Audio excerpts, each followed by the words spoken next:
ay sumaybay sa ating YouTube channel po mga ka-workers. So ito, pamahagi namin sa inyo kung paano natin mag-primer sa ating walling at sa ceiling natin po mga ka-workers. Para mayroon tayong dagdag kaalaman po kung paano natin i-proseso yung pagpa-primer. Hindi lang basta-basta na primer na dapat proseso po mga ka-workers.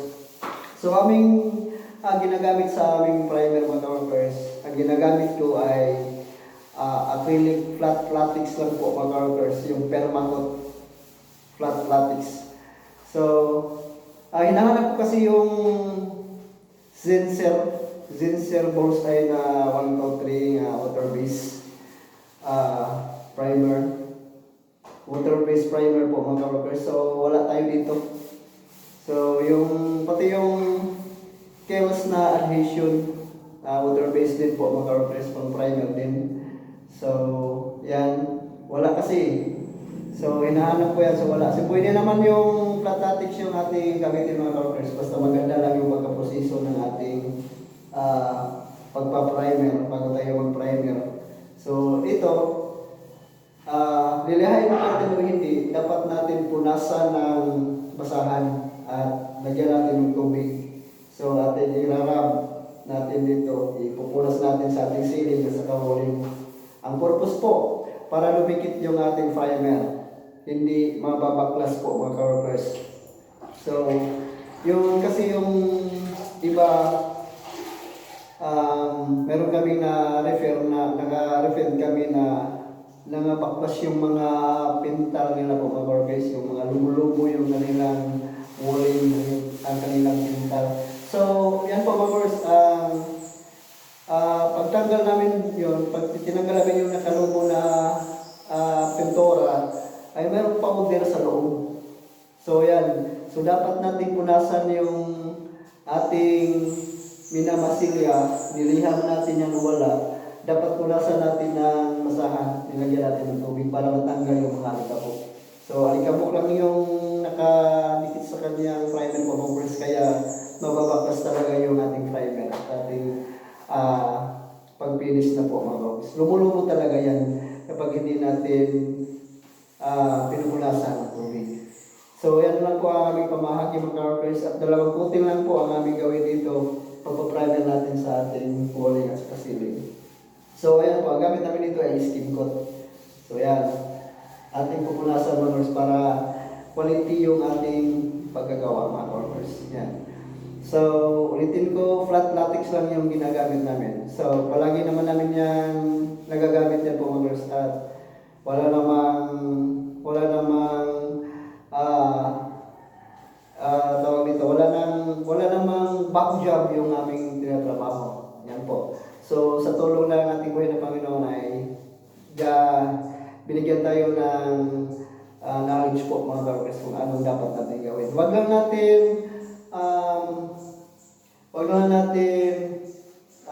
madaliin yung pagtrabaho, dapat iproseso po natin mga ka-workers para maganda yung ating pagkagawa. Yan po. Yan, maraming tao, maraming magpatrabaho, kapag nakita nila yung gawa mo, quality. So yan po, magtulungan lang po tayo mga ka-workers. Tulungan natin yung nagpatrabaho at tulungan din nila tayo pag tayo magtrabaho. So ayan po, dapat ganyan po ating pagtrabaho. Huwag natin madiliin, iproseso natin para maganda yung ating pagtatrabaho po mga ka-workers. So ayan po mga ka-workers, panoorin po natin kung ano ang ating gagawin. So ayan, pinunasan natin yung ating ceiling muna mga ka-workers. Yan, pinunasan natin ng basahan na may tubig. So ayan, para matanggal yung mga alikabok. Para pag primer natin ay dumikit talaga yung ating primer. So ayan, ito yung tubig, yan kita nyo mga ka-workers, dumi. Ito yung mga alikabok na lumikit sa ating ceiling. Yan, dapat lang talaga natin punasan yan para didikit yung ating primer. So yung mga pintura yung baklas po mga ka-workers, kasi diniretso yung pag-apply nila ng primer, kaya pamaklas yung kanyang pintal pag finish na mga ka-workers kasi mayroong mga alikabok. So dapat natin punasan bago tayo mag-primer po mga ka-workers. So ayan po. Yan. Yung ceiling natin, pinunasan natin mga ka-workers. Para matanggal yung alikabok. Para quality yung pagkagawa natin po mga ka-workers. So ayan. Skim coat lang yung ginagamit namin na pagmasilya. So ito po mga ka-workers, ang ganyan kami mag-prepare. Ganyan kami mag-primer. So hindi namin minamadali yung trabaho. Dapat pinoproseso namin para yung trabaho natin ay maganda yung kalalabasan po mga ka-workers. So ayan. Bago pa natin pagkatapos natin mag-primer, so makikita natin dyan kung mayroong mga gas-gas yung mga naka-rush po mga ka-workers. So mayroong mga butas-butas na kunti ay makikita natin dyan, dapat nating ispatan ng masilya. So yan. Pati itong walling po mga ka-workers. So sa ceiling, yan, primeran din namin yan po mga ka-workers. So yan po. So aming pamahagi sa inyo mga ka-workers, ganito kami mag-prepare, mag-primer. Basahin muna namin yung basahan para ipupunas natin sa ating walling. So yan. Nilihaman o hindi, dapat nating punasan po mga ka-workers kasi mayroong alikabok. Kita nyo naman po mga ka-workers. Yan, dumi. So yan, para pag ma-absorb yung ating primer ay didikit siya talaga. Yan, so in-applyan natin. So ayan po mga ka-workers. So ating i-check mga ka-workers kung mayroon pa bang alikabok kasi natapos na yung pagpunas ng tubig dyan sa ating walling. So dito sa baba ay wala pa. So dyan lang sa may taas, dito sa gitna mga ka-workers. So ating i-check kung mayroon pa bang mga alikabok. So hindi na dapat natin primeran pag mayroon pang alikabok. Dapat tanggal talaga yung mga alikabok para lumikit yung ating primer po mga ka-workers. So, ating i-check po mga ka-workers. Ito.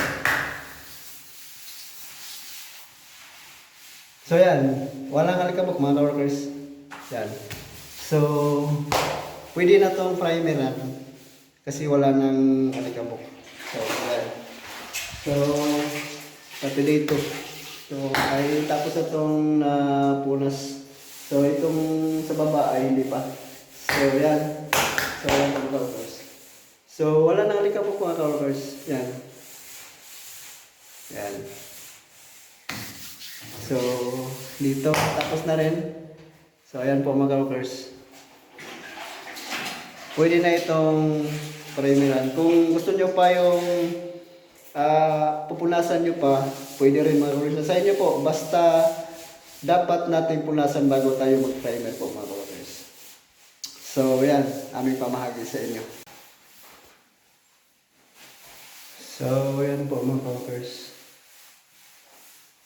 So, bali dito kung dapat natin ito lagyan ng masking tape.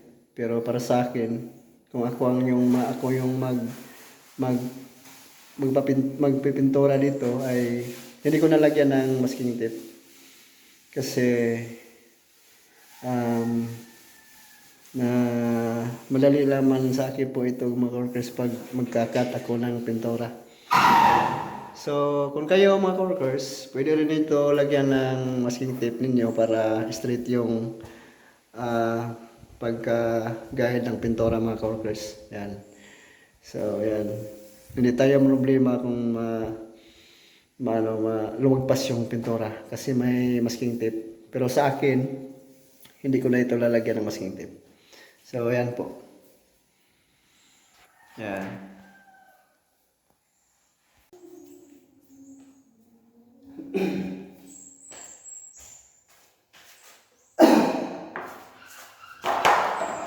So, ito yung mga ka-workers yung gamitin natin para sa pag-primer ng ating walling. So, yan. Buisin yung ginagamit namin mga ka-workers. Yan, permacoat. Flat latex, acrylic permacoat flat latex. So ayan, premium quality. So ayan yung number 701. So ito yung gamitin namin mga ka-workers. So before natin gamitin ay hahaluin muna natin mga ka-workers kasi sticky yung pintura. So ating haluin para wala yung pagka-sticky niya. Tapos natin gamitin. So yan.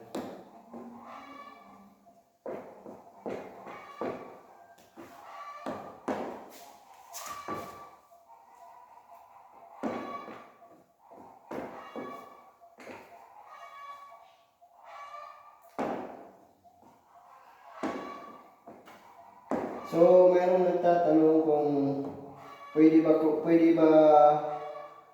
mag-add ng water sa primer sa flat latex. Ay suggestion ko lang po, pwede rin. Pero wag lang natin masyadong damihin. Mawala yung quality niya pag maraming tubig na ating i-add mga ka-workers. So maganda yung talaga yung wag na lang mag-add po mga ka-workers. Yan. So mawala yung kanyang quality pag ilagyan natin ng tubig mga ka-workers. Yan. Haluin lang natin ng haluin para mawala yung pagka-sticky niya mga ka-workers. Yan.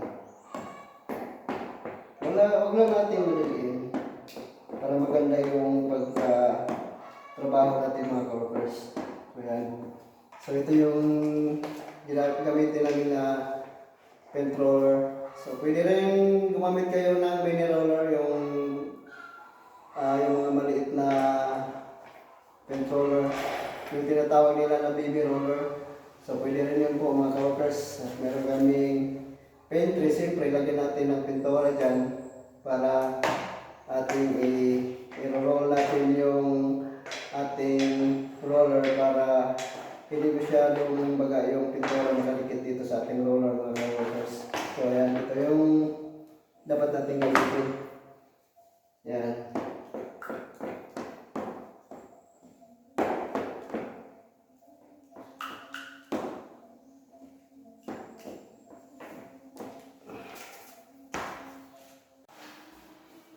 So, primer na tayo mga workers. So, dapat hindi tayo mag-start dito mga workers. Dapat dito tayo sa lagyan natin ng gap. Kasi, bakit lagyan natin gap? Kasi pag lagyan natin ng pag pintura natin mga workers ay mayroong joint sa ating pen roller. So, para matanggal yung joint, dapat dito tayo mag-ubisa. So, dito tayo mag-ubisa mga workers. So, panoorin natin. So, dito tayo mag-una mga workers. Yan, parallel po natin mga workers. Dapat parallel yung ating pagka-pintura. So, yan. Para matanggal yung mga joint yung workers. Yan po. So, yan, may joint. So, dapat natin tanggalin yan. Pero huwag natin masyadong idikit yung ating pen roller para mapantay yung pintura mga workers. Yan. So, dalawang kote lang po ang ating gagawin ngayon mga workers. Sapat na yan. So, yan.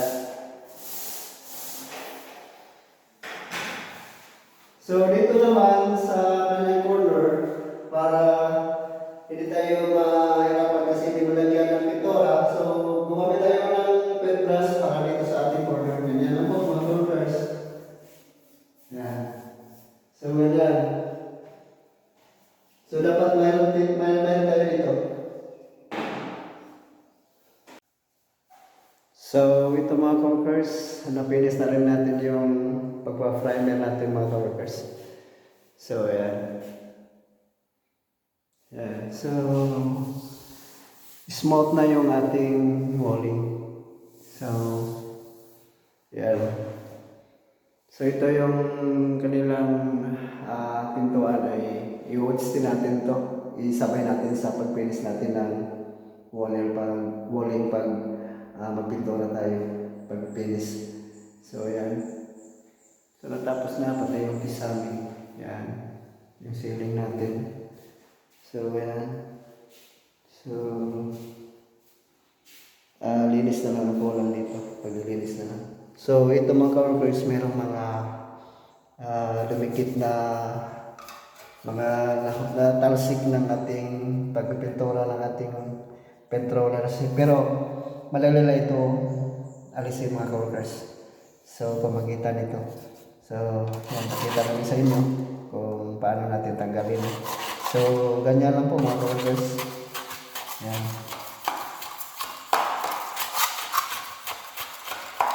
So yan, tanggal to. Yan. Kung makinis yung tiles, ganyan pag tanggal.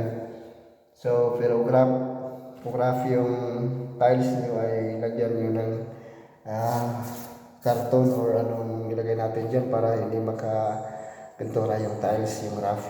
So kung makinis, okay lang kasi matanggal naman po natin. So ayan po mga ka-workers. So natapos na rin natin yung pag-primer. So finish na lang po lang. Abangan po natin kung ano naman dapat natin gawin pag mag-finish tayo. So ayan po. Ito po mga workers. So ito lang yung pamahagi namin sa inyo paano natin i-prepare yung ating pagpa-primer. So salamat sa inyong panonood, salamat sa inyong suporta at sa walang sawa ninyong pag-subaybay sa ating channel. So thank you for watching and God bless us all.